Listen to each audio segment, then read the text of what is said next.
The Arctic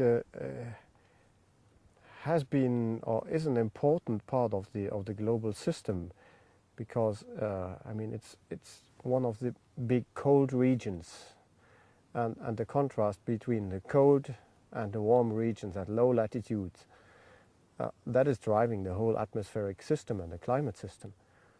So changing one of these poles severely, of course, influences the whole system, especially what is in between. So the mid-latitudes, where we have most people living.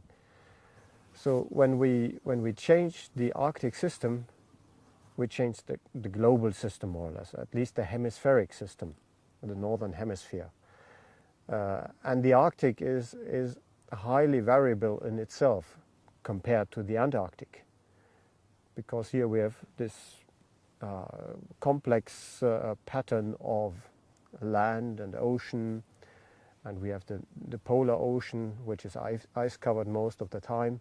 Changing these conditions has a tremendous impact on the whole climate system on the northern hemisphere.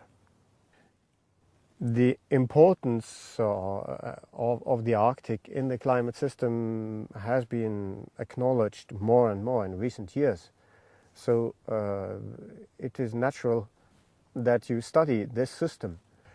So here you can study the processes, the vertical exchange processes and couplings in the Earth's atmosphere, and that is particularly interesting in the Arctic.